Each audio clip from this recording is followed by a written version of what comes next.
tuning in to the online broadcast network, AFTERBUZZ TV. Over 20 million weekly downloads in over 150 countries, and your number one source for after-show entertainment.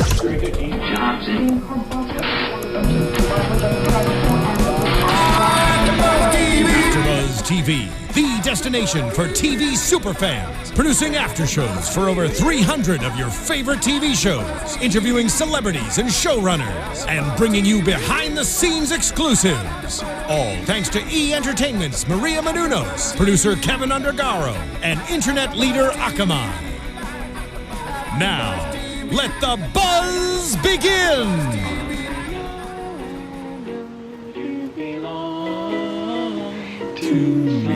Someone else. We can't start a show. No, it's tragic. Welcome to the Bates Motel AfterBuzz after show. 4 people just committed suicide in Spokane. Oh God, that was. In fairness, they were going to anyway. We just moved along. All right. Welcome to AfterBuzz Bates Motel after show.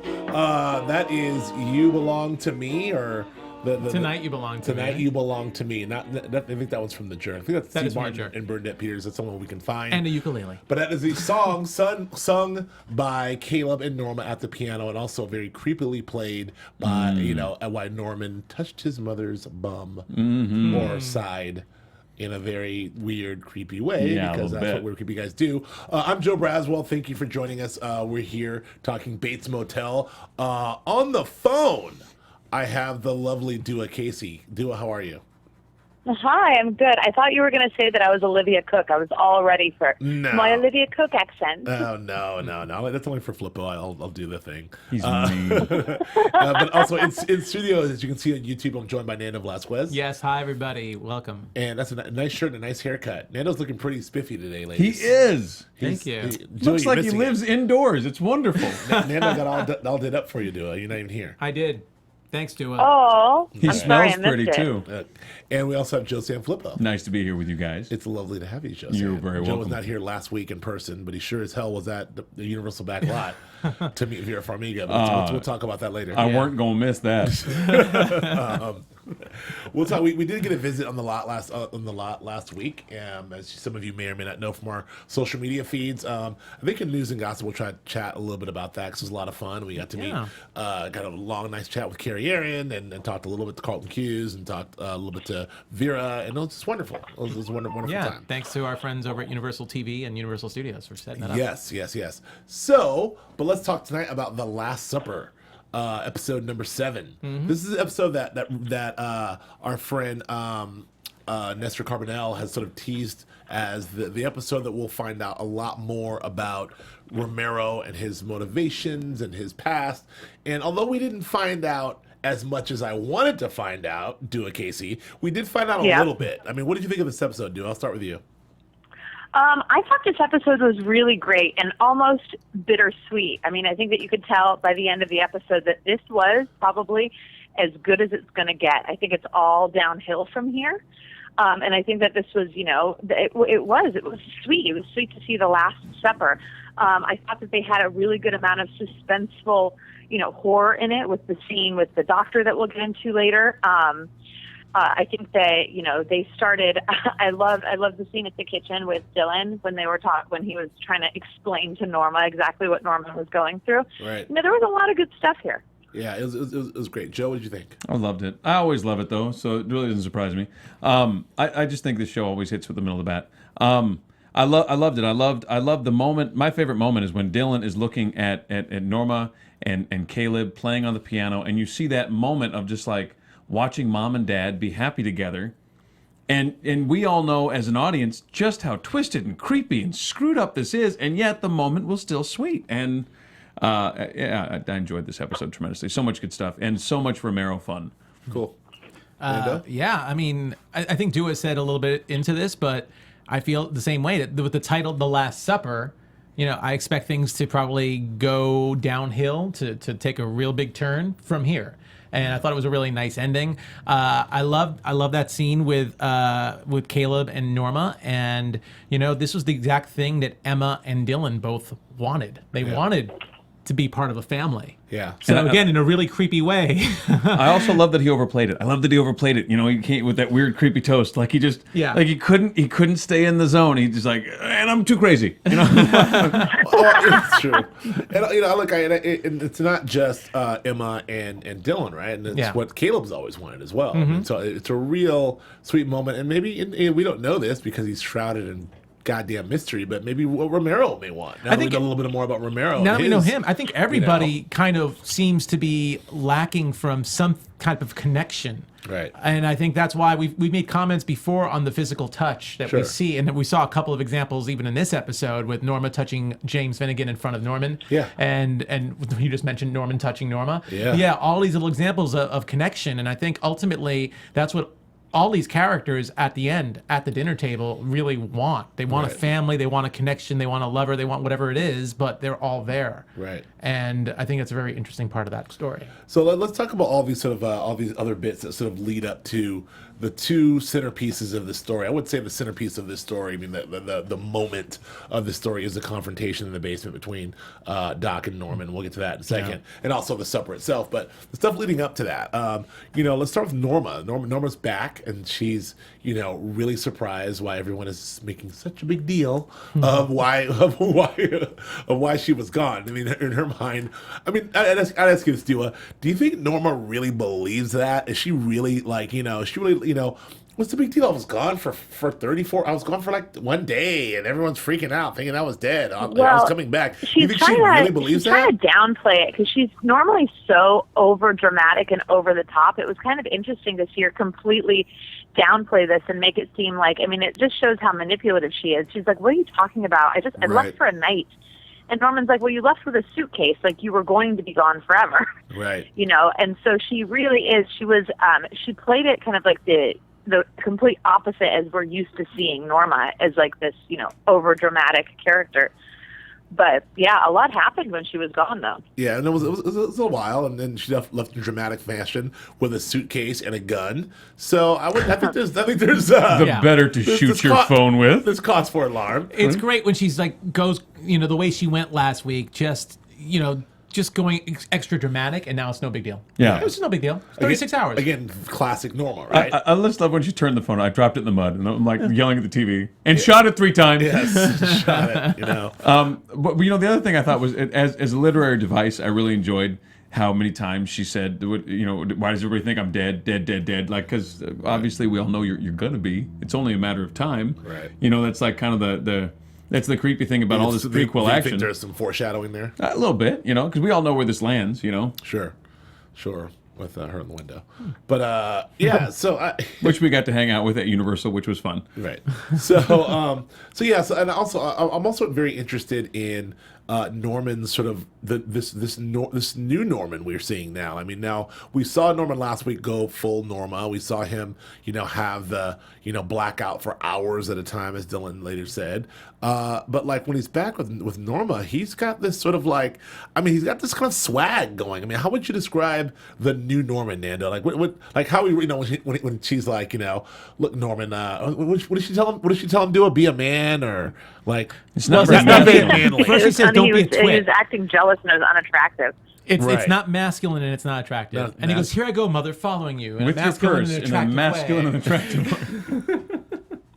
Like, what do we make of this? I mean, I just want some psychoanalysis here from the panel. Like, what do we make of this new Norman? What's he doing? He definitely has swagger, like you said. He's got some swag, and he talks back. He's talking back to everyone. I mean, we saw what he did to James, and even before that, just taking the phone from Norma. Right. You know, like a jealous boy. But is that? I mean, Du'a, are you reading this as like the emergence of this sort of guy who's I mean, how are you reading this? Are you reading this as a jealousy? Are you reading this as that the new manly Norman? Mad. No, I think he's mad. Like, did you ever get into a fight with your boyfriend or a fight with your girlfriend? Yeah. And the fight isn't really squashed, but you're going to have an attitude about other things. Like, I felt like that's what this was. That's a good read. Yeah. It does feel like the fight with the girlfriend and the fight with the boyfriend. I mean, yeah, that's good. That's a good read. The fight's over, but they're not going to forget it. Yes, that's true, and Exactly. that's why their relationship is so twisted up, right? Because it's not just mother son; it's mother son, boyfriend, girlfriend. It's everything to each other, which is why it's so bizarre, Right. And so interesting to watch. The other thing that's interesting to me, or one of the other things that I see with this whole thing, is it seems like Norma is trying to build Norman into a man by kind of getting him to do certain manly things, like trying to create a man like you would create a snowman by giving it a nose and giving it eyes, and now it's a guy. Right. Do you know what I mean? Like, that's not how you create a man, but that, but it seems to be that's the way they're trying to go about it. Let me have you do some manly things, and it seems like that's what Norman's doing. He's trying to put on the occasional manly behavior, like you're sitting on the couch, go get me a beer, whatever. I've got this, mother. Go in the kitchen, right? And the same thing when he's talking to the shrink, he tries on some manly behavior, and it's like it almost seems like we've deconstructed what manliness is, and instead of building it from the inside out, we're trying to like put it on him. Let's see if we can give you some toughiness. And it's coming out in this weird way. But even him being a man, he's still taking on the mother persona. I still feel that with the whole conversation with James, even like, hey, we're a couple of guys, we could talk like this, but it's just obvious it's like his mother really trying to, come out. And I mean, pretend to be a man. I read it. I read it just in more character wise. Like, we have to be able to see Norman make this transition into someone who's capable of that kind of rage, and the kind of rage that's going to allow him to be able to kill people and do the things that he does. I mean, like, before in seasons 1 and 2, Norman's very innocent. He's very boy-like, and he's very like, oh my God, I don't know what I did, and how do I do it? We never actually see Norman really go into the rage to kill Miss Watson or go into the rage to kill these people. I mean, it's always, he blacks out and Lord knows what happens. Now we're sort of seeing him get to this point where he has this sort of inner rage and this inner anger. You can see this guy who may truly become a psycho, and I think that's what's interesting. That's what's coming out from me. Like, this new Norman is like this guy with his chest puffed out who's able to really kick someone's ass, as we saw, in the basement. Yeah, and I think what's really interesting, if I could just add to that, is in seasons 1 and 2, he has to black out to do these things. Yeah.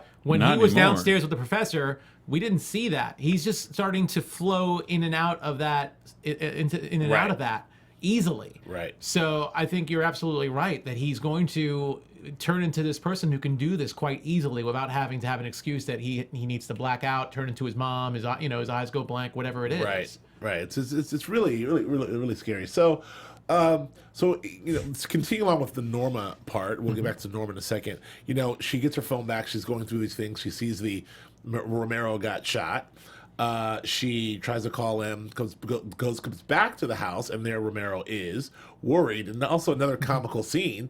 She's also blowing him off, like, well, you're shot. Well, you look fine to me, or whatever she's saying. And he's like, I was went right shot. through you. Like, yeah, we went through you. Like, what's the big deal? Man. Like, Norma, like, I thought I'm worried about you, and you should be worried about me. How did you read that scene, Du'a? Well, again, it was Norma kind of downplaying. I mean, I was really kind of heartbroken that she didn't. It seemed like she just didn't care that Romero was shot. She's like, "What are you doing in my house?" Yeah. Like, but I where's was that like, coming she from didn't to care you? Where's that coming at from? all. Is this part of her dismissal, or trying to downplay the whole thing and deflect, or is she? I mean, why is she doing that? Yeah, I mean, to tell you the truth, I don't know. Okay. It was just fun for me to watch. I'm not quite certain. What I was thinking more about, actually, is this from Romero's perspective rather than from Norma's, because you see, and we'll talk about it a little bit later, but you see a glimpse into the fact that Romero doesn't have a mother anymore, and his mother obviously killed herself, which is something that Norma talked about last episode. Right. So I was watching this because I watched the episode one time and then I watched it again, and I was like, interesting how I can now almost see Romero's attraction to Norma based on his past, which is interesting because now I'm looking at it more from Romero's perspective, and he's not so shrouded in mystery. So from Norma's perspective, I'm not so sure. I think that it was just a lot of stuff coming at her at once, and it's like she was like, Well, and something to add to that, she's got enough things going on. When he looked fine. I mean, it's not like he staggered in the door with the bullet in him. I've been shot. Right. And she was like, "You're fine." Right. He was fine. I remember years ago I had an ex-girlfriend who got in a car accident. Shot you? Yeah, she did. She shot. Oh. But it went right through me. It was cool. All right, fine. Yeah, but she was in a car accident, and I didn't hear about it for 3 days, and I only heard about it because she saw me, and I was like, oh, and I asked her about the car, and she was like mortified that I asked about the car, but I was looking right at her. She was clearly fine. Right. And so maybe there's a little bit of that. That he looked good. He looked like he was healthy. That's also a very, very, very flippo moment. It was. It absolutely was. Hey, baby, how's the car? I mean, oh, God. Sorry, but no, it was. It's one of those ones that I've looked back up on many times and gone, well, I've never done that again. But he looks okay. He looks like he's healthy, and she's got a lot going on her plate. So I mean, maybe that's part of her dismissal. Flippo, what you're saying is that there's a little bit of Norma inside of you. I've just dismissed 14 different things I would have said back because we're on his show. I'll say it. He wishes the and reverse. It's us. Anyway, but that makes sense. But so Romero gets past all that and asks about the flash drive because obviously it's something dangerous. She says that my man Gunner has it and it's up in the thing. And he's gonna go and do it, and I love that little throwaway line. So great. Like what a stupid name. What kind of name is Gunner? A stupid one. It was awesome. It was that two predatory older folks are like, this guy's an idiot. But I love that scene up there at the barn too, where he's like, don't make me bash your head against the wall. Yeah. Don't let me go get the gun and bang your head. I don't do that shit. He said, don't make me do that shit. Just skip all that shit. That was great. Let's just open it. Just open it and get over it. I believe Romero, man. I believe that guy. Again, Nestor Carbonell is doing a great job. Nestor Carbonell is the truth. He's the truth. I believe that guy is as tough as he seems and is. And don't go get the gun. Well, he wackified the other sheriff last week pretty good. He wackified him. He deaded him very good. And I love the way he delivered him too. Yes. Brilliant. Yes. Brilliant. And by the way, maybe that was the sting. Was that the sting? Was that the Bates Motel thing? When Marcus delivery of the Marcus? I thought that's what I was saying before. I think that might have been two. I'm not sure. When Ted Shaw found him? Yeah. We're talking about the very cool moment where Kevin Ram, Bob Harris goes out in this very Pacific Northwest, he did. Exercise the gear, North Face, North Face, all ready to go, do his thing in this very cool house. He's like, "Hey, you can't park there," and it's a message from Romero, which was very, very cool. And so, what did it say? It said I respectfully decline. No, I officially withdraw my candidacy for sheriff or something. That was just really great, really great.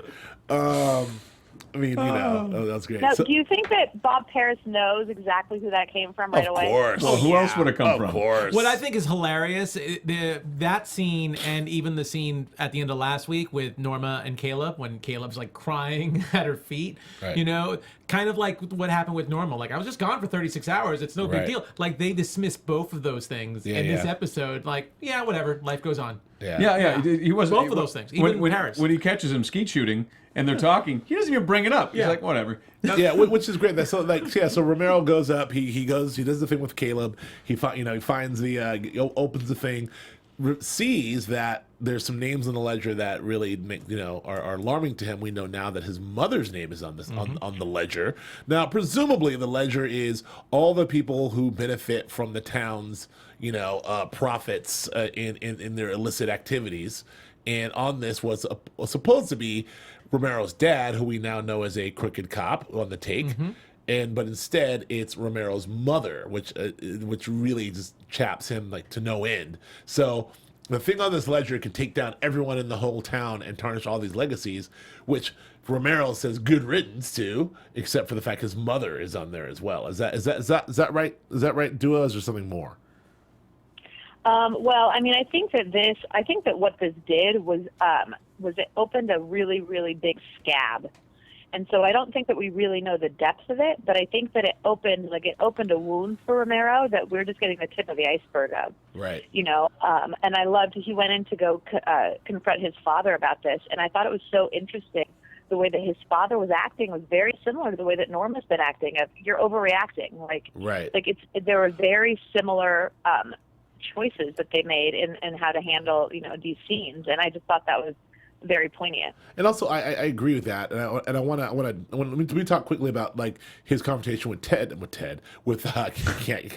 watching Sorry, Madman I can't and do it. Bates at My the same fault. time is very a lot of Kevin Ram with Bob. He goes to see him skeet shooting, which was very cool. And he goes by the guy, another great throwaway line by Romero. I'm gonna kick your ass one day. Oh, yeah. I went back twice. I went back twice to watch that. I did too, actually. It was so good. It's so good.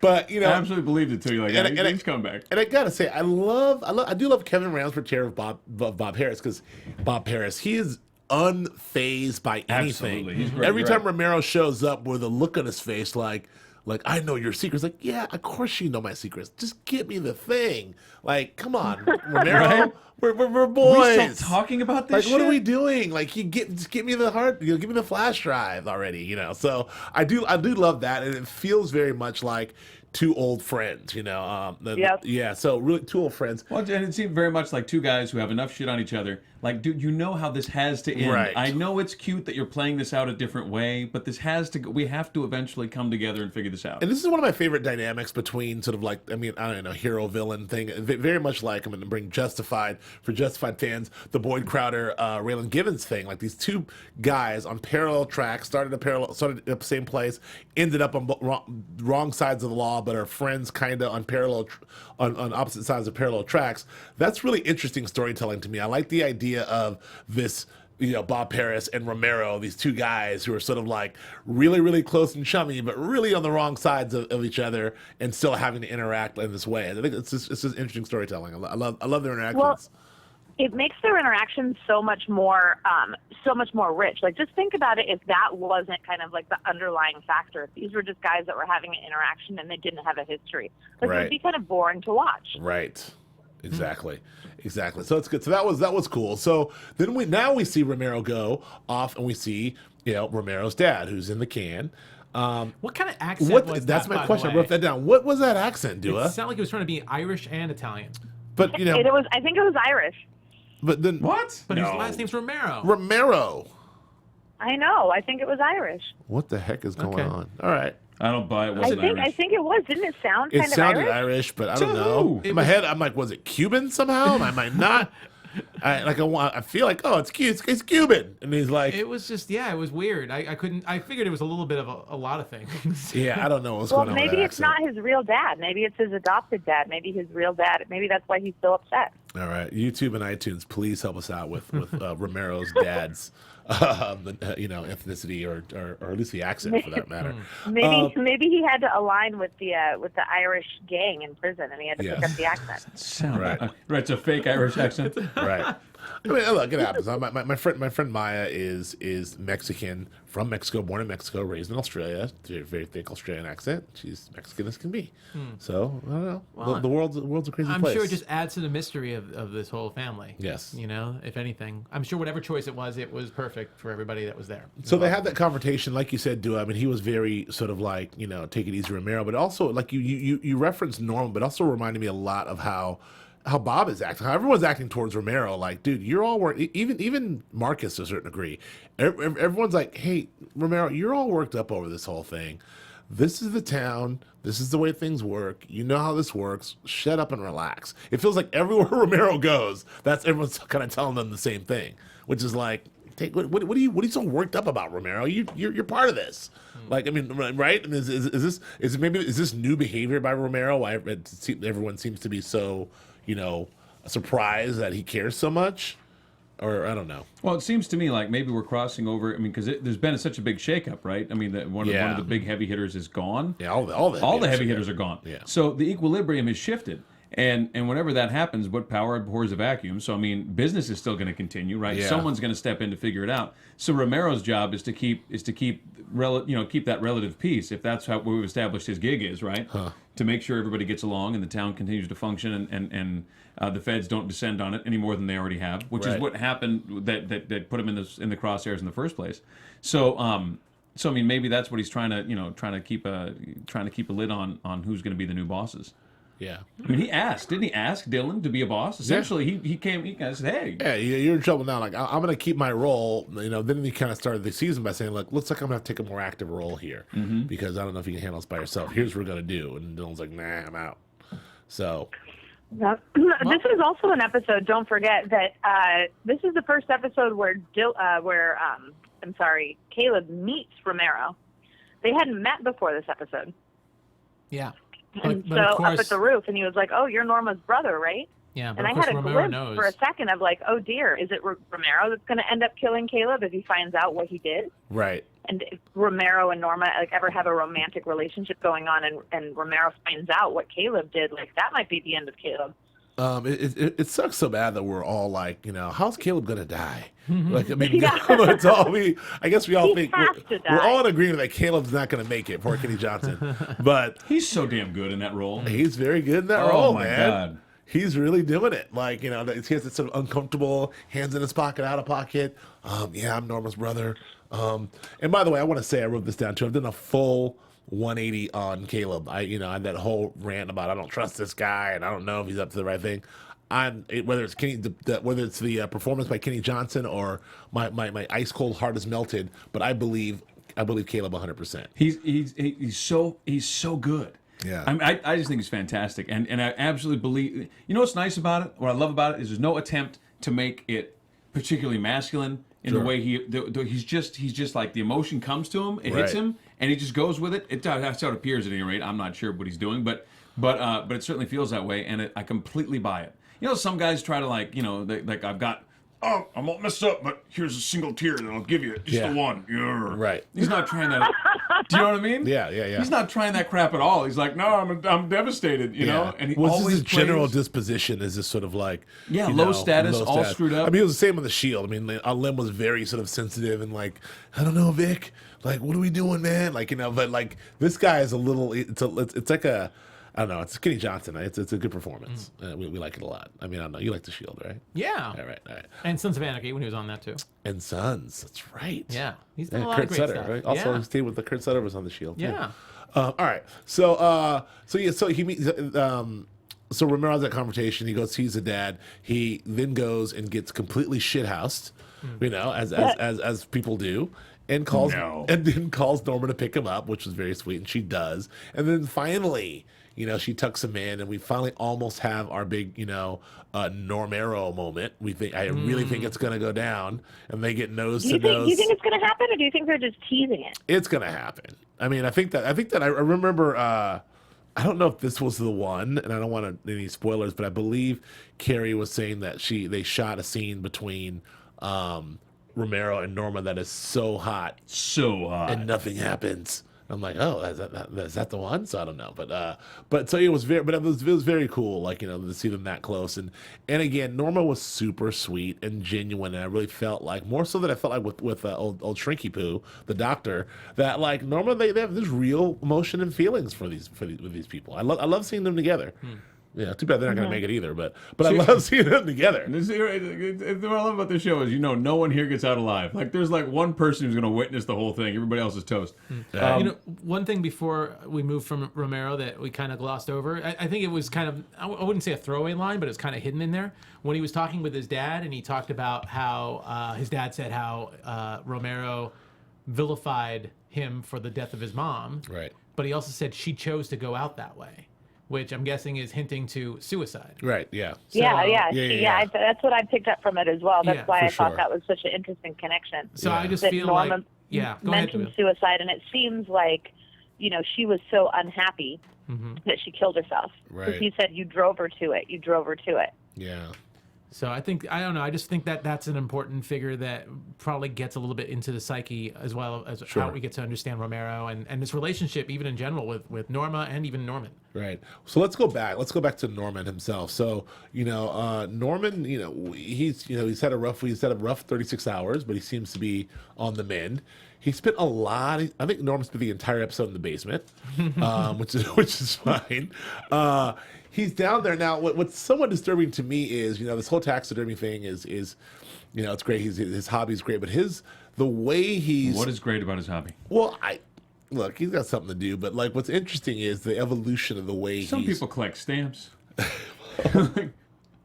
Some people collect logos. The evolution of the way the looks on his face as he's doing what he's doing to the animals is really, it's just disturbing. It's disturbing. We all know that, if you, all serial killers are, they start with, pets and dogs and this and that and the other. So this is like, we're seeing, the makings of, he's like serial killer 101, but although he's not actually killing them, right? These animals first, he's finding them dead. Like how, when you taxiderm someone, is he going out and is he killing them and then doing it? That's a good question, actually. I mean, we'd never seen him kill any of these animals, but I'm obviously the dog he didn't kill, them and yeah.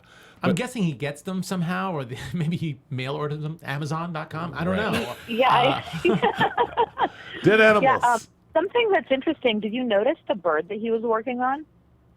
No. Well, I think, and I could be totally wrong, but this could be a little Easter egg, but the scene with Emma's dad and Dylan at the beginning of the episode, there's this big bird that's already stuffed in the background when he's talking, and I think it was the same bird that Norman was working on. It looked like some type of eagle or a large bird. It looks like something I noticed because he was pulling guts out of that bird. Yeah. Well, I also think that it could be the bird. I mean, like, and this is, I'm really like not I don't have this in front of me. This is from my memory, but if it does serve me, my memory serves me correctly, I think there's a bird in the lobby of the Bates Motel in the original Psycho. Yeah. I think that's the bird, right? The one, isn't it? It is. I think, and I don't know if it's in the lobby. I think it might have been, when him and the blonde girl were sitting and talking in that scene. I think that bird was behind him. Okay, that makes sense. All right. But I completely agree with you. I think that's a throwback to the movie. Okay, yeah, that's we'll find. I don't have that in front of me. I guess again, if there's only a device that I can look this stuff up with, but only. So yeah, so Norman's he's really methodical and really pulling stuff out, which I don't enjoy watching that. I don't need to see the cutting the bird open and the pulling out each gut by gut and piece by piece and really taking care of that. It's really disturbing. But anyway, so old Dr. McSensitive shows up, to check on Norma.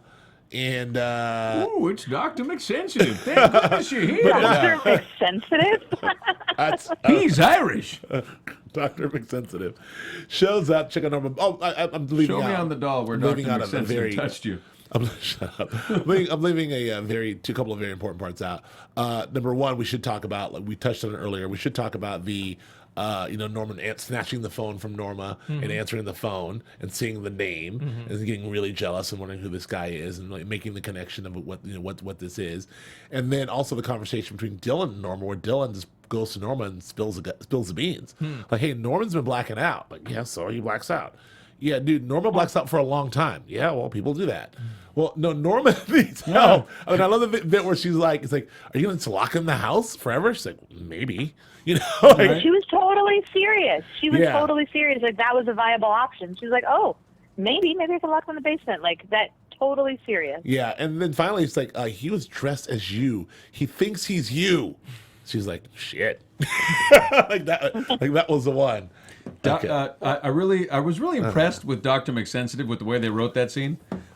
Because wait, hold on. Let me see the Dylan Norma scene. Sorry. No, we'll go back. The Dylan Norma thing. So I mean, like, so you say we really need to get him help, which is a sort of a reoccurring theme here. Like, we need to get him help, right? Is that is that what Dylan said? What? Yeah, he needs help. The boy ain't right. He ain't right. Yeah. Right. And yet Norma still doesn't call him. No. And even when Dr. McSensitive goes running out of the house, she still did not put down the phone and call the sheriff and say, hey, what do we do? Is there a 24-hour lockup? My son has just attempted to kill the shrink. Well, in all fairness, when she goes downstairs, he said some horrible things to me. He doesn't know. Norma doesn't know that you tried to kill the shrink. And then that's one of those that's one of those moments where you yell at the TV. Like, dude, stop and explain what happened. Right, your son had his hands around my neck, and he tried to kill me. Like, I couldn't breathe.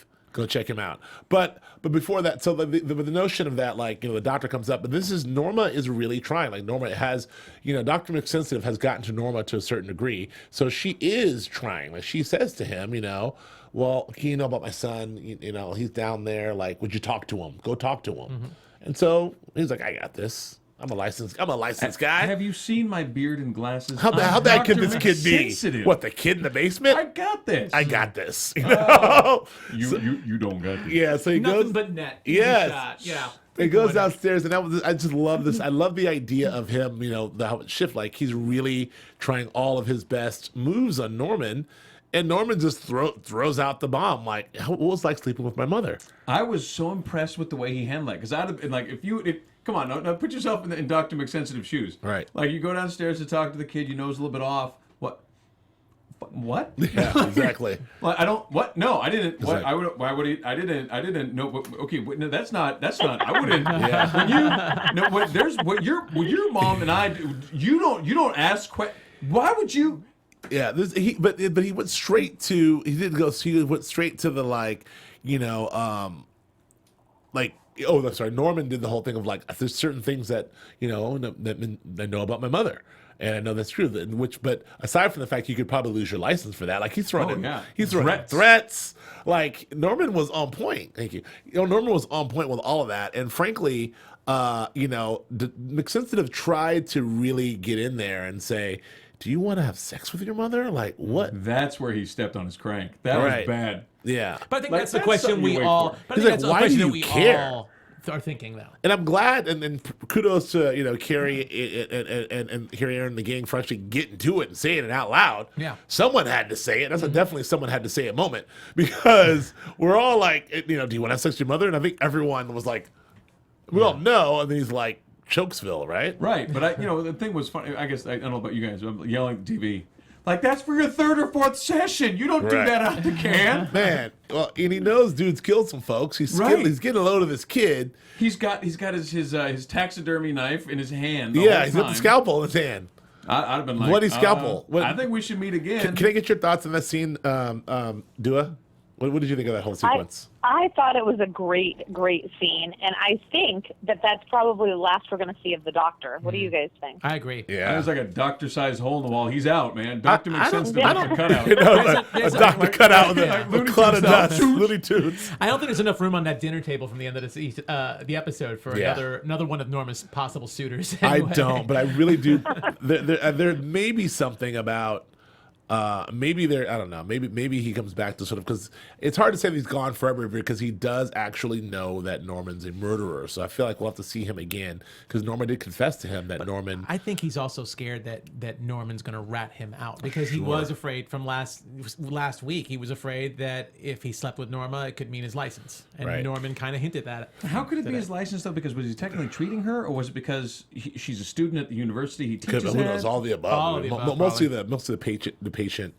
Yeah. Doctor. But he never. Did he actually treat her at some point? He spoke to her. He treated her right. She never paid him, and I think that if she never pays him I don't know. for his advice, I don't think it matters. Someone help us with the legalities of Yeah. this. But so anyway, so that happened, and then very very briefly, that was just a fantastic scene, and Norman came down to comfort him and says, "You wouldn't believe the things he said." We said to me, and and Norma comforted him. "I'll always be your mother. It's fine. I'm here." And they're always together. So that was kind of a sweet scene, but also ominous and creepy. Just really quickly, just want to go back and touch on the Dylan Emma situation, which I didn't think was going to happen, but I'm actually very predicted glad. this. I usually don't care about my predictions, but I predicted this. And we're all collectively rooting for them, right? Yeah. Like, what's wrong with them? Nothing, except that Norman's going to lose his collective shit. And Wow. it's going to be a terrible. I just hope he doesn't kill Emma because she boinks Dylan. Yeah. Emma says, "This really amazing person wants to take me to dinner Yes. tonight, and I want to spend some of whatever time I have left with him." I Yeah. mean, that sounds like a date to me. And that was a very sweet moment, another sweet father-daughter moment. Because there was one on Mad Men last night, but there's another a very sweet father-daughter moment here, and I like that. Like, he said, "Don't think." What I forgot what the line the father said. Something like, "I'm not." After she explains himself, Yeah. She says, don't think I'm letting you win this argument. Yeah, you're not winning. This doesn't mean you're winning this argument, Yeah. but go ahead. This is very sweet. Like, he's understanding in that moment, that's what she needs to do. That was very cool. But yeah, the Dylan Emma thing, and Dylan's very much a heart on the sleeve. I mean, this Dylan kid, talk about your heart on your sleeve. This guy, man, Yeah. he's really a sensitive guy. And I'm really loving his performances. What's my man's name, Max Du'a? Terrell. Yeah, Max Terrell. Like, he's also giving some great performances. The looks, like the eyebrows and the looks in his face, between like him looking at his dad and mom, between the way he thinks about Emma. I think I'll touch on it. Chick comes around to offer the job back up, which Caleb turns down in a very, what seems very nobly, doesn't want to mess things up, which is why I'm Team Caleb again. And Dylan considers it and wants to take it. And so it's really interesting to see if that job does go down. I have a feeling it will, because Caleb later said, I get it. Now that I saw her, I get it. Maybe they'll do it together, father-son style. I got a prediction for Oh, that. that would be sweet. Well, He knows that Dylan is going to go, but he won't let him go alone because he wants to protect him. I could totally see that. Yeah, happening. or we'll save that for predictions. But that was interesting, and so but it was cool that Emma did make it to the dinner, and then which brought us to the dinner, which was the Last Supper. Norma's making chicken marsala. Was it chicken marsala? I think Chicken so. marsala. Yeah, chicken marsala, delicious. One of my favorite dishes. She's in the back. She's snipping some oregano or some basil to finish it off. Yeah. And up walks my man Caleb with the flowers. How sweet is this guy? He remembered the flowers.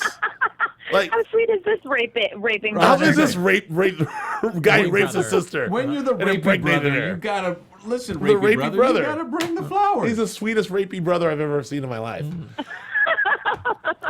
So I mean, I don't know. But I do want to. What were our thoughts on this? The idea of this this really dysfunctional but happy moment, Last Supper. I mean, do you have any thoughts? Your thoughts on the supper itself and this sort of this calm before the storm? Because clearly we touched on this at the beginning of the show, but this is the calm before the storm, right? This is the last time that they'll all be probably sitting there together, alive and happy, and why it's very ominously called the Last Supper. I mean, what did you think of that whole situation, Du'a? I thought it was great, and Sanfelippo actually hit it right on the head earlier in the show. Is that I think the expression on Dylan's face really summed it up all, and there was more said in the scene with the piano with the non-dialogue than there was And in fact, I think that whole dinner scene had no dialogue. Am I correct? Well, they had a big montage. They had a big it was all montage music. there. Yeah. Well, And the other side of it was you see as happy as Dylan was and as hopeful as Dylan was, Norman was just as nasty and pissed off as could be when you're looking at the piano. Yeah. So I don't know. I think I love the title. I love the way it was shot. I love the very different views of everyone at the table. I love everyone sort of disappearing from the table and Norman left alone. And then of course at the very end, which is how it's going to be eventually, all alone in that hotel. Yeah, like there's also very foreshadowing. That foreshadowing is that eventually everybody that disappeared is somebody that will eventually die, and Norman will be all by himself. Yeah, so there's a very, very, very sort of foreshadowing moment, and then of course him sneaking up and sneaking into his mother's room, and she's dressed very, maybe I won't say seductively, but she's got her. Let's say it's inappropriate for mom to be sleeping that way when there's no good reason. Well, no, it's inappropriate, but she's asleep and she's got her 90s on. You know your son has freaky weird issues. You don't know your son has freaky weird issues like he wants to come in and rub your ass while you're asleep. Listen, I'm not gonna try it. Whatever. I love it. If my one son comes to me and says, "Hey, my brother was dressing in your shit and pretending he was you," and then the obviously he's obsessed with mom. She knows that. The touching thing is gone way too far for too long. She knows that. What the hell are you wearing a negligee to bed for? Wear some sweats. Wait a minute. This is not Norma's fault. She was dressed appropriately, ready for her son to come spoon with her. No, okay, well, hey. All right. So that's she was wearing some spooning clothes. So that was that episode. Let's do a well. I don't know if we're going to do a news and gossip drop, but let's talk a little. Let's talk a little briefly about last week. We had the wonderful opportunity to go out to the Universal Back Lot. and talked to some folks. We went to the Bates Motel open house, and we had a lot of fun. We had some drinks and some food and some good times and chats and walked around the sets and not the actual set of Bates Motel. This was the set of the original movie Psycho that's on the Universal City lot. For those of you who live in Los Angeles or have visited, you may have seen it on the backlot tour. We went and did that, and it was a lot of fun. I don't know. Vera was there, and Carlton Cuse was there. Joe and did not Kerry lose Ehrin his was shit. there. I did not. A little bit. You A did little a little bit. bit. Only because somebody had told her at some point that I was obsessed with her, which I think is unfair. I'm not obsessed with her I'm obsessed with her performances. I think she's an amazing actress, but I'm not going to go to her house. You know what I loved? I think she sounded like she knew us. Like Yeah. she's listened to the show. I'm guessing Nestor and the publicists over there have alerted her to this show, so she has. But how gracious were they? And I mean, they were absolutely just wonderful, and they were so nice to us and hung out with us, and we had the love. Our talk with Carrie Ann was amazing. Yeah. We hung That out. was my favorite one. My favorite. I feel like the most juice and the most stuff that I got was from the talk with Carrie Ehrin. And, I asked her a few questions like, do they still get their source material from Psycho? And she said no. And she also said that, I asked her if she already knew how the series was going to end, like if they knew how it was going to end. And she said that they knew how it was going to end emotionally, but they haven't actually have it written out yet, which I thought was really interesting. Right. Is that they know emotionally where everybody is going to be, they just don't know how to get there quite yet. Right.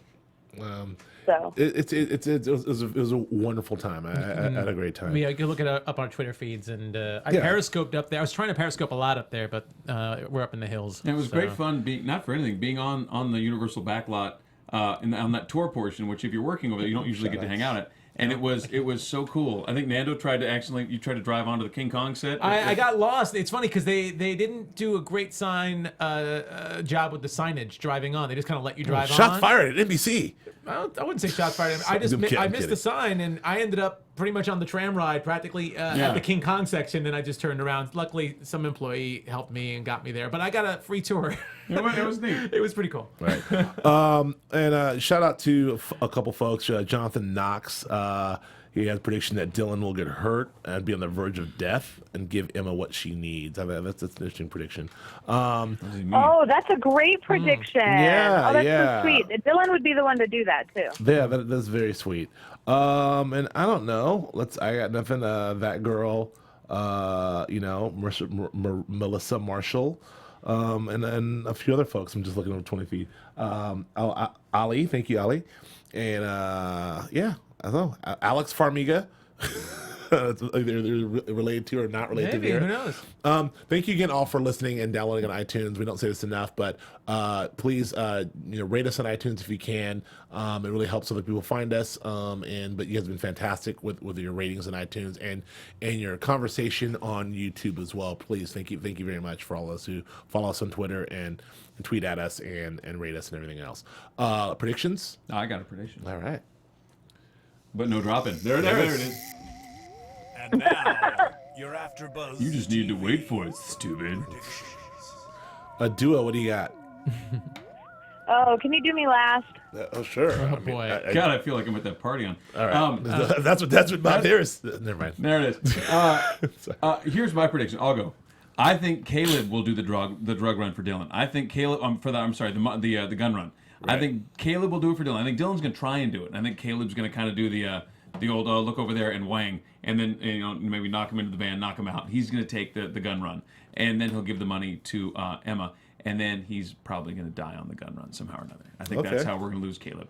All right. I actually agree with that. I share that prediction. I agree with you 100% on that. The rare time the two Joes agree. Go. I mean, I don't see. Cheers. There you go. I don't see Emma dying anytime soon. Even though her dad makes it sound like her time's short, and she mentioned that. So but I don't think the gun run's going to go successfully either. So I'm wondering if there's something weird about the father. I find it interesting that he's trying to keep Emma in, kind of like Norma tries to be protective of Norma. Like everyone's so protective of each other. Well, I think we all agree the gun run's happening. The gun run's happening. It's happening, but I don't think it's going to be a success. It will not be a success. I don't think it'll be a success. So either. we'll figure that out. Yeah. All right. My prediction is I think that the doctor, after his episode with Norman, I think the doctor is going to have to go to the cops. Or have to go to, and what is that, Sheriff Romero at this point? Yeah, absolutely. 100% share for And Romero. so he doesn't know the relationship, and so now Romero is going to be clued in on exactly what Norman's deal is. I love that prediction. And then that's going to be, and I think the way he reacts to that is going to bring Norma and Romero closer together. Right. I'm trying to figure out for me what, like, there's going to be the Norman reveal. Norman needs something to do. I mean, we've explained away Caleb on this heist. Maybe we've explained away the doc. Maybe, but Norman's got to kill somebody. So I don't know. Maybe he'll kill Bradley because Bradley's coming back. Oh, it's Bradley. They keep saying that, but I don't know. They keep saying 4 that, episodes but left. the thing is, so she has to come back for like one season. Maybe she comes back and Norman kills her. All right, Well, we'll a see. girl Maybe it's a can hope. flashback. Maybe she gets in the you know shower. what? Maybe what happens to get Bradley back? It's going to happen when Dylan and Emma start getting it on, maybe, and Norman gets a little jealous, and that's when Bradley comes back. I wonder if we're gonna really get a shower origin story. I wonder if we're gonna act like this is why he, like, if there's gonna be a shower thing. We'll So like see. the first read, Yeah. the I pre-read. think that's like season 4 material, though. Don't you I think? agree. I think so too. I agree. All right. Well, thanks for joining us, Du'a. Thanks for joining us on the phone. Where can the kids find you, Du'a? It's at Du'a Kaissi, DuAKaissi on Twitter. Oh, wonderful. And Joe Flippo, where can the ladies and the gents find you? On the Twitters, it's Joe Flippo, JoeFlippo, and then my website is josephsanflippo.com. And the very handsome Nando Vel, where can they find thank you? you. You can find me on Twitter and Instagram at Nandovel, Nandovel, and of course here doing after shows for other shows. Yes, and you can find me at Joe K. Braswell on Twitter and Instagram. Thank you so much for joining us. We'll be back next week for episode 8 of Bates Motel. See you then.